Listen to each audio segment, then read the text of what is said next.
Hello everybody, my name is Stacy. My channel is The Liminal Space. Welcome in.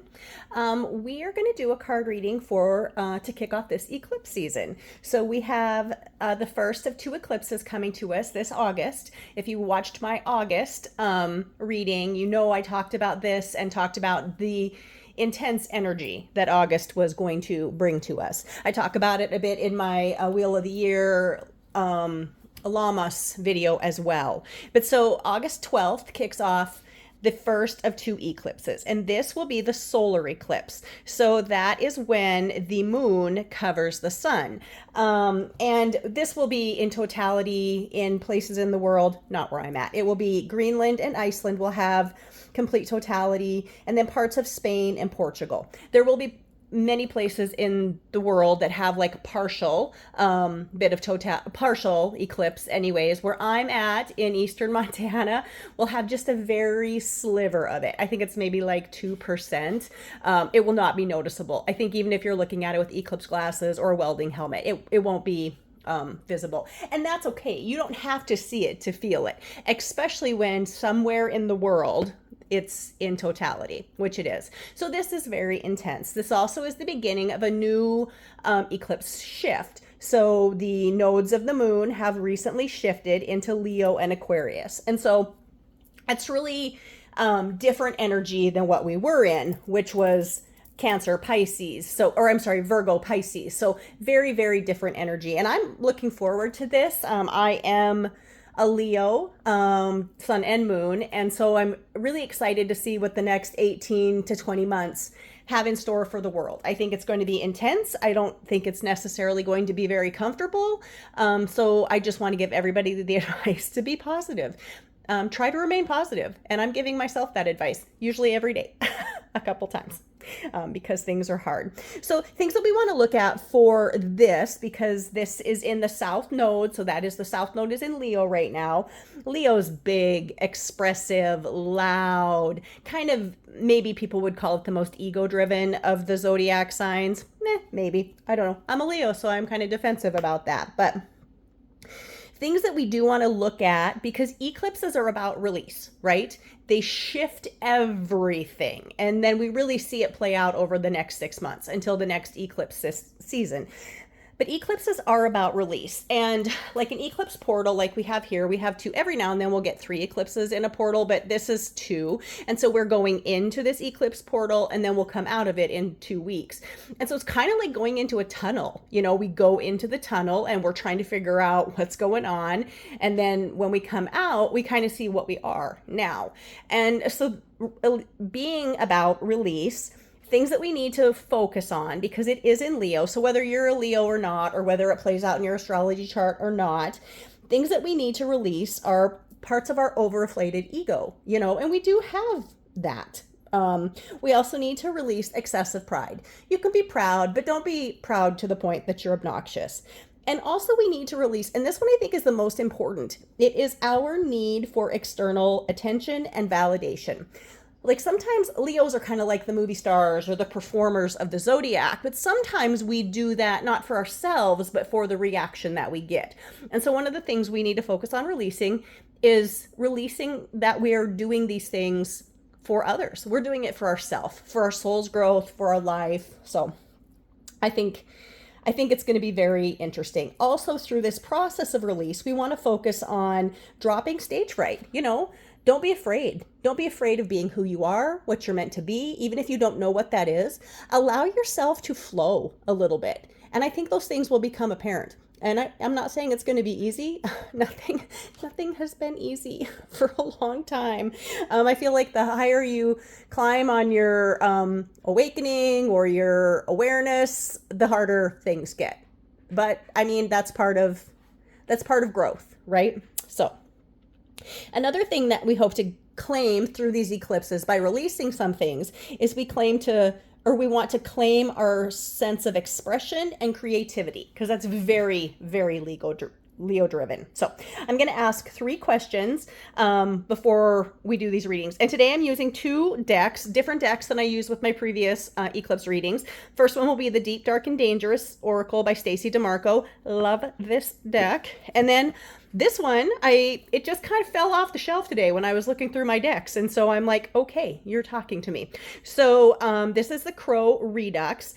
I'm probably going to mispronounce her name, but MJ Cullinan did a deck called the Crow Tarot, and then she did the Crow Oracle deck years ago. And then she added some more Oracle cards. I think it was like an extra 10 or 12 of them. And I have the first deck, I have the extra cards that were made, and then she did this small, it's like a pocket-sized deck, which I really love the size of the cards. Easy and fun to shuffle and easy to throw in a bag and carry. And it's just the Crow Redux, you know, it's a redo. And I'm like, okay, you fell off the shelf and you want to be a part of this reading, so welcome in. One thing I want to talk about here with the nodes of the moon is they are in opposition, right? We are in Leo and Aquarius right now, so they are in opposition to one another. It is the 7th and 11th. I'm probably getting that wrong. 5, 6. No, I am. It's the 6th and doesn't matter. They're in opposition to one another. And as I said, I'm a Leo, and so I always have appreciated Leo energy. My mother is an Aquarius. My mother is one of the most important people in my life.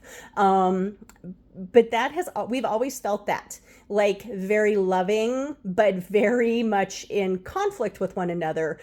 Different ideas, different ways of doing things, different ways of expressing ourselves. And so an opposition in astrology, you do experience that conflict. But one thing that's great about conflict or being in opposition is you really learn something about the opposite, and you can find great integration and growth in that. And I feel like that's why these eclipses are so important, because they're always playing out energies of two signs in opposition. And so I'm really excited to see what's going to happen. But everybody buckle their seatbelts, because I think it's going to be wild. So I decided last time I was kind of guided to do questions, and I'm going to do questions again. So we're going to look at 3 cards.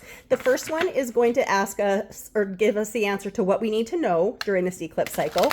The second one will be what we need to release during this eclipse cycle. And the third one is what do we need to process about or through this eclipse cycle. And that's a little bit different than how I did it before, but I feel very called to that. So just going to cut the deck, and then we're going to go with the 3 cards. So what do we need to know? What do we need to release?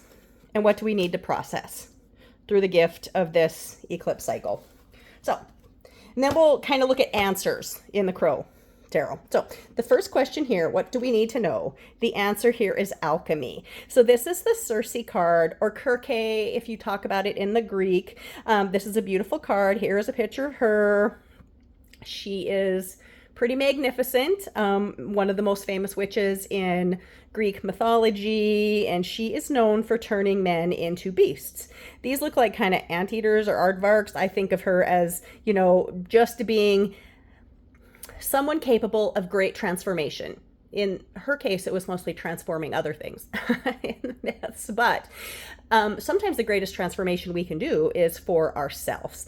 And that's what alchemy is, really. The idea or concept of alchemy is taking one thing, shifting it completely into nothing, boiling it, melting it, cooking it, letting things separate, releasing some things that you don't need, and then creating something new with what is left behind. Very much like a caterpillar turns into a butterfly, or a pupa turns into a moth. They do the same things. They are one complete amazing organism, and then everything melts to sludge, and then they emerge as something new and different by that growth and release process. So I just want to look at what the deck says here really quick. One thing, I'm just going to show you guys this deck. If you've never seen it, she has like a snakeskin print behind the wording, which looks so cool. But also, if you're not in bright light, not the easiest thing to read. And maybe that's just my own eyesight. But anyways, here's what it says. You are magic. Be your own alchemist. Deepen your plant and herbal knowledge. Do not trust fleeting first impressions. Sometimes things are not exactly as they seem. Look deeper. Get clear about what's real and what is not. And we have... One thing I like about this deck is it talks about duality or opposition, which is why I thought it was important to pull it forward for the eclipse. And the duality here is truth and deception. So that's kind of what we're working on. What do we need to know? We are going to need to trust ourselves and decide what is the truth and what is deception and how do we choose the right path forward. So let's take a look now at this. Well, that card just jumped out, so we're going to go with that answer. Curiosity. I hope everybody can see that. We have curiosity. So this is a crow just checking things out. I mean, it's outside. All the rest of the crows are out, hanging out on the wire, living life. And this crow has found an open doorway and it's just walking right in and it's going to check things out. So I think curiosity is very important and fulfilling with the concept of alchemy, because if you weren't curious, you would never even start to make something different out of something new. Sorry, let me move that up so it's easier to read. So let me read what MJ has put in this deck. So if I can find it. It says, an open doorway is an invitation for this brave crow. What treasures might await if you're bold enough to step through and explore? Curiosity encourages you to open doors, peek inside, and analyze what you find. This is the time to dig in, do your research, and uncover hidden opportunities that are just beyond your comfort zone. Don't shy away from asking questions or investigating what lies beneath the surface, which really ties together with our idea here of truth and deception. So we have to be curious and we have to trust our instincts when it comes to finding out. So this is kind of how we walk into this eclipse portal. We're like, what do we need to know? We need to know we're capable of creating anything from what we are, and we can make ourselves something very new and very beautiful. We have that power. And curiosity will help us find that way forward. So I think this is starting off pretty fabulous. And as I said, I think that the energy of the eclipse, I mean, we're in the full moon stage. And so I always look at the full moon as a day before, the day of, and the day after. And I mean, it already felt very intense yesterday. I woke up with that weird back of the head headache that always makes me think energy is shifting or things are trying to come through. It's one of those headaches that doesn't go away no matter what you do to try to treat it. It's an energy headache. It's not like incapacitating, but it's telling me, my body is telling me that something is happening. So it's happening. And whether you're aware or not, it's happening. And so we'll all process things differently. Some people will slide through eclipse season and they won't even know what's going on. And some people will feel like they can't get out of bed for days. We're all different and we all are learning and growing and processing different. So everybody do it your own way. All right. So our next question is, what do we need to release? And release is a very important part of eclipse system. So we have love. It says here to release love. And I don't know that we want to release love from our life entirely, but the story of Kali is very interesting. Of course, she is intense. I associate her so much with the goddess Sekhmet and their immense love, but then their immense anger as well, and how destructive that could be until love slowed them down. So beautiful, beautiful energy here. So we have love, and this is Kali, and we'll look at the deck and we'll see exactly how we interpret that, what we need to release. So love isn't always pretty. I had an experience with that today already. It isn't. It's really hard sometimes. Love is authentic and appreciates authenticity. Sometimes real love means you allow someone to make mistakes. Boundaries may be necessary to assist someone you love in the long run. Sometimes it's really hard to not set the boundaries, but to hold them. So, my love to you all. Love is eternal. Acceptance and love can help you negotiate any transition, in particular ones that you are afraid of or hesitate to make. So the duality in this card is fear and love, or being seen and hiding from something. So again, we're working in opposition. But so this is telling us that love will always be there, but sometimes we have to set boundaries, and sometimes that's hard. So the thing that we need to release might be not loving people, but giving them so much of ourselves, or letting them run over the top of us, or letting them cruise by without trying to shift or change at all. So I'm actually experiencing that in my life, and it is hard, because you do love people, but you're just like, I'm so tired of your shit. Why can't you get it together? I'm just tired of it. And so sometimes we have to set those boundaries, and we will, and we hope for the best, you know, for everybody involved. So again, fear and love is the opposition that we have here, or being seen and hiding. And so let's look at the Crow Redux and see how we're going to process that information. I just cut that, guys. Oh, that one just popped right out for us. So that is what we'll go with. We have Dawn. Actually, this is a beautiful card. This, when I looked at this deck earlier after it first fell off the shelf at me, I opened it up and this was the card, the first card that I seen, Dawn. And so this is beautiful. It's also my middle name, so I have a strong love for the name Dawn, and it makes me again think of my mother who picked that middle name for me. Well, she picked my first name too, but you know, Dawn. So let's take a look at what the meaning is here. But dawn is the beginning of everything, right? In the day. I mean, some religions talk about, you know, the day starting when the sun sets, and the night is sort of the liminal period in between. And I do appreciate that to some extent, but it really feels like the day starts with the sunrise. Dawn, that moment when the sky is lighting up, maybe before the sun has crossed the horizon or just at that time. But to me, that is a new beginning. So we can always count on the sun rising, and with it, a new day is born, fresh and full of possibilities. Dawn brings us the unknown, an opportunity to start again, to try a new idea conceived in a dream and meet someone that we did not know yesterday. Let me read that again.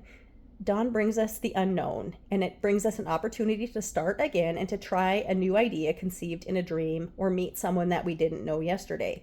When light rolls over the hills, replacing the dark, we plan our day, and a foundation is formed in those waking moments. She says she created this card to be a hopeful card, a card that focuses your attention on the potential for positive change. And although yesterday may have been successful, or it might have been stressful or difficult, there is the promise that tomorrow has the potential to be a better day. Dawn may also indicate that an idea or relationship is now emerging, and that there's still many unknowns.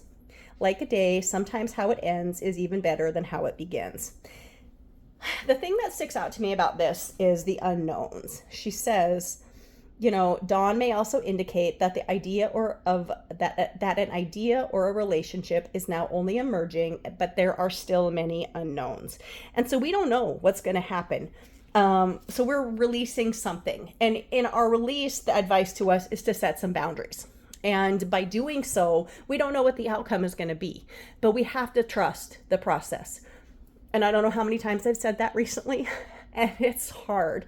And I've made some big decisions in my personal life that are going to play out in the next 8 weeks with my employment. And I don't know how it's going to turn out. I have no idea, but I'm trusting the process. And so I'm giving you all that advice. If you are feeling a need to shift or do something different, I see you, and I know it's not easy. And I give you all the love and support that you need. And just whatever decision you come to, trust the process. Trust it out. Okay, so then the other thing that we want to talk about for this eclipse portal or this eclipse window is, what do we need to process through this eclipse? Like I said, we're kind of at the beginning of a tunnel. You know, we're in a car or train, and we're going into the darkness, basically what this eclipse portal is. And so while we're releasing, while we're learning to alchemize things in our lives, hopefully for the better, what do we need to process during that time in the darkness, in the tunnel?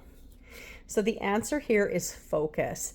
This is interesting. This is, and I'm going to botch the true Gaelic or Irish pronunciation of this, but Cushie, I believe is how it's said, spelled C-U-S-I-T-H, Cusi, or Susie, maybe even, I don't know. So I apologize. But this looks like a werewolf kind of creature, and I'm not familiar with this one from mythology. But one thing about this deck is Stacy DeMarco has, and doesn't she have a great name? She has great explanations for her cards, great artwork. When I was looking through the book, came across the Harpy, and that was the Chaos card. That would have felt just about right for this world. But that is not what we were given.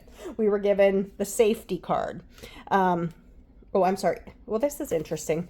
It says focus on the I do remember there was something weird about this deck. Anyway, let's read this. The card says focus. The book says safety, but maybe it will give us both of these things. So everyone craves a level of safety, yet this level is different for all of us. Be aware of the risks in a current situation before making your decision. Listen to warnings if you are given them right now. Watch and act on the red flags. So I was just talking about making a big decision, and I am going to trust the process. I'm not going to go back on that decision even if I have 8 weeks to change my mind. I'm going to trust that process, and in a way, I'm releasing some safety through this. And so I do think that this is about safety. And the duality here is safety and risk. And I just want to explain this a little bit because it'll be a good learning experience for me as well. It says, the Kushi, or the green dog, see, she told me how to pronounce it, and I am grateful for that. The Kushi, or the green dog of the highlands, was a strange and formidable creature that concerned many people in the area. It had shaggy green coat and a plaited tail and roamed the moors and sharp cliffs looking for victims. It was bigger than the largest living hound, and it was the size of a cow or bull, and in fact, from a distance, it may have been mistaken for cattle. But unfortunates soon found out what it really was. You would think that an animal like this would want to hunt quietly. After all, it could stand out, and sometimes it did. Yet the most famous part of the myth here is the sound of the Kushi. It would let out a piercing, blood-curdling sound halfway between a bark and a howl. If you heard this sound, it was said that you only had until it barked a third time to seek cover and safety. Otherwise, it was your end. And it said that this brought terror. I don't think there's anything to be terrified about in this eclipse season, but I do think it's interesting that it's talking to us about safety, even though the card actually says focus. The duality, again, that we have going on here is safety and risk. And so I talked a little bit about myself making a big decision in my life, and I am going to hold to that. I don't see a reason right now. Sorry, my dog is in the other room playing with toys and slamming stuff around. She's like 6.5 months old now, so it's been fun and a lot of work. Puppies work. But so we are looking on, safety versus risk. And how do we do that? Do we stick with what's comfortable, or do we take a little risk and allow potential to form? And I think it's all tied together, because alchemy, everything is potential, right? But you have to put the steps into action before you can make anything change. And so it seems like a perfect cycle here. Let's see what the okay, we got a couple cards here, so we're going to go with both of them. Two of them flew out, and they were both upright and looking at me, and so I'm going with that. And I kind of like 7 in general as a number. So the first card we have here is upheaval. And look at these crows are having at it, right? I mean, something is going on. And sometimes that's what change does. It feels like the worst upheaval, like you were just had your whole house tipped upside down, or your whole life shifted. And so the question is, what do you do after the upheaval or the event that caused this? What do you do after that is done? And so let's see what the deck here says. It's interesting. Our next card is trickery, and I'll get to that. But anyways, I love that she did this small pocket deck. It's just the perfect size. Anyway, so here is what the message is for upheaval. I'll hold it up here so you can see these crows having at it. Nature does not discriminate. Upheaval is a reminder that things can change on a whim and at no fault of our own.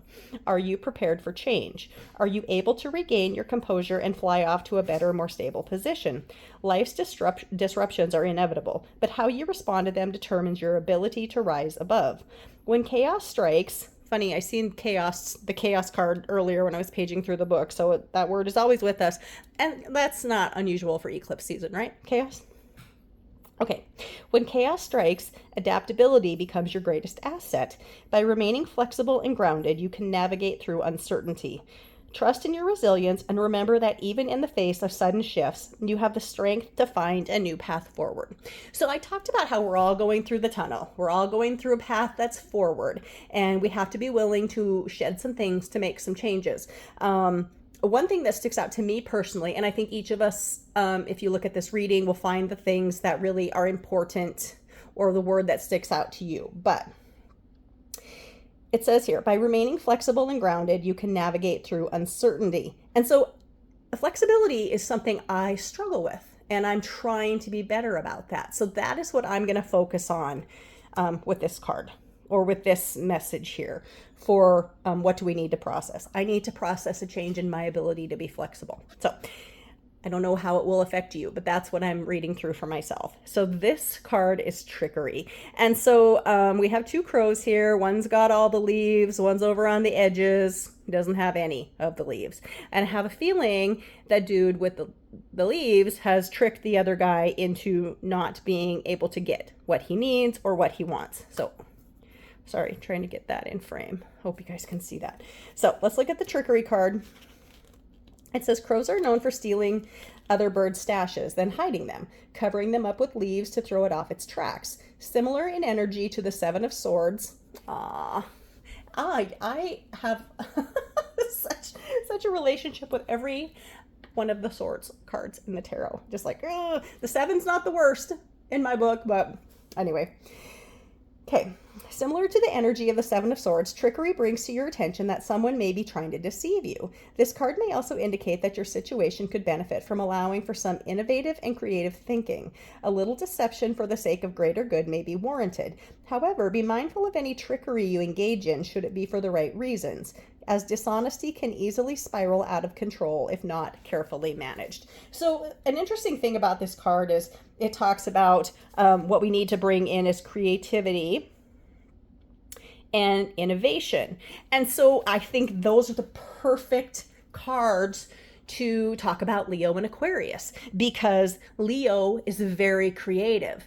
And Aquarius is incredibly innovative as a sign. So we're going through Leo, but we're emerging, with the next eclipse, we'll emerge with that stronger energy of being Aquarius. And so this is guiding us through the next 6 months. And I know that sounds kind of crazy, but I can't wait to look back at this reading and just see how everything plays out. I did bring in, I always have my crystals over in the corner that I use always for reading, but for the eclipse I wanted to pull sunstone and labradorite because those are things that I associate with the sun and the moon. So I just love crystals around. The energy of them is so beautiful.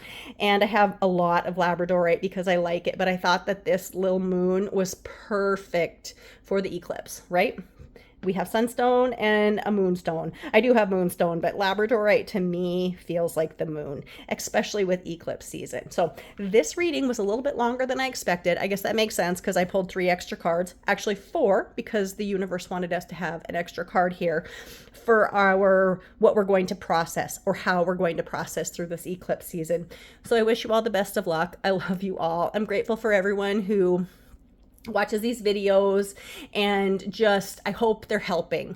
That's all I really hope to do, is bring some help, awareness, guidance, or just some support to say, I see you. It's tough for me too, and I see what you're going through, and I hope this brings any kind of help for you that you need. Anyways, thank you again. My name is Stacy. My channel is The Liminal Space. Have a blessed eclipse season. Protect yourself. Be careful. If you feel like you need rest, rest. Make sure you're hydrated. Try to eat healthy foods. These things will help us. But first and foremost, if you need to walk away from a situation, even if it's just for 10 minutes, I recommend it. I probably could have done that earlier today and maybe would have a more comfortable outcome later. But it doesn't matter. You can't change the past, and things happen when they need to. But sometimes it's okay just to pause. And if the energy, which is intense right now, is making you feel like you need to take a little nap, or if it's even to close yourself in a bathroom so you can find some quiet time for 10 minutes, do it. Take the time. All right. I love you all. Have a blessed eclipse season. Bye.